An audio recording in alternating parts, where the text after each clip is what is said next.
Hello everyone, today we're going to talk all about tow-in and anti-squat on the two-wheel drive and four-wheel drive 10 scale cars. What do they do, what are they, and sort of when would you change either one, what effects do they have? So yeah, let's get straight into the video.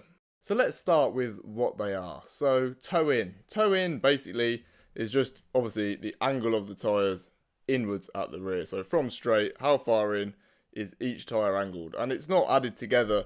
Sometimes in motorsport it's kind of added together, but in RC it's just each wheel. So 3 degrees this wheel, 3 degrees this wheel if you've got 3 degrees toe. So yeah, that's tow-in, the angling in of the tyres. Anti-squat is the angle of the hinge pin when looking from the side, how far it's lent this way. So the rear of the hinge pin is down and the front of the hinge pin is more upwards. Obviously 1 degree anti-squat, your hinge pin's angled 1 degree. So yeah, that is what they are.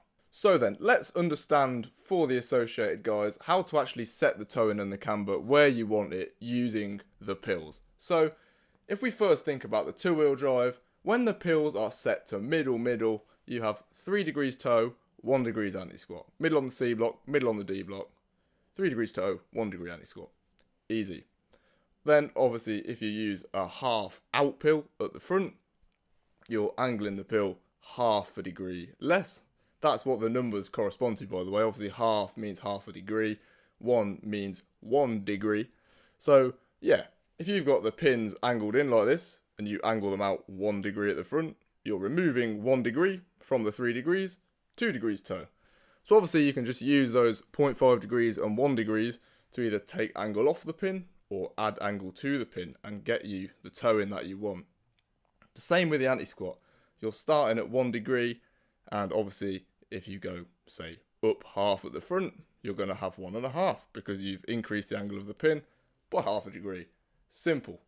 The only difference with the four-wheel drive, the toe-in is the same when you're middle.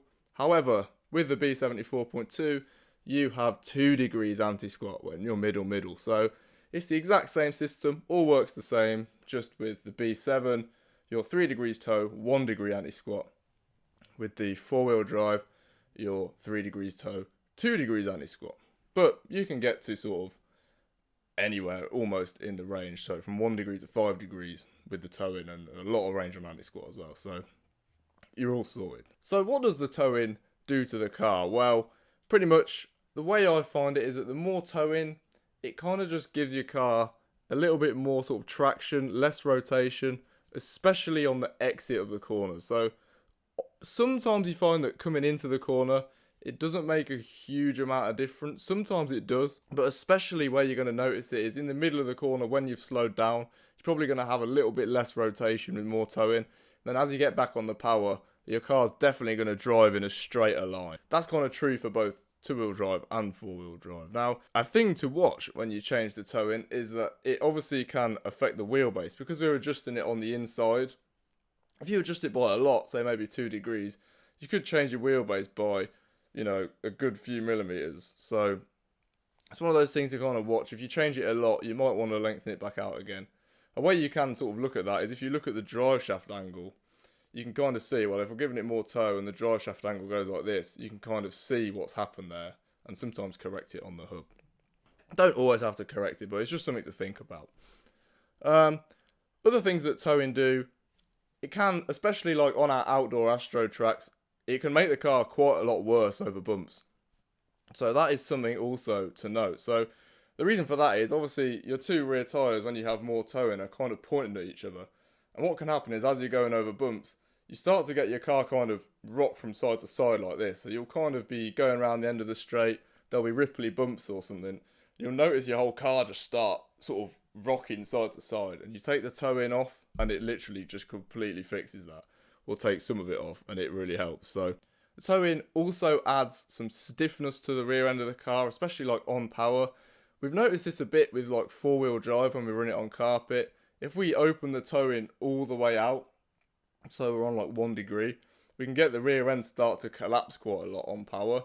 So sometimes we found that if we keep the toe-in a little bit more in, the rear end, it kind of just supports itself a lot better on power when you have the toe-in, and it stops this like dive over the rear end. So if you're kind of struggling with that, you get in the car kind of dive and over rotate on power, that's something definitely to try, is to try a little bit of extra towing.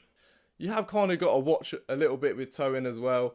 If you get up to the really high numbers, maybe 3.5, 4 degrees, you can kind of just make your car a little bit less consistent.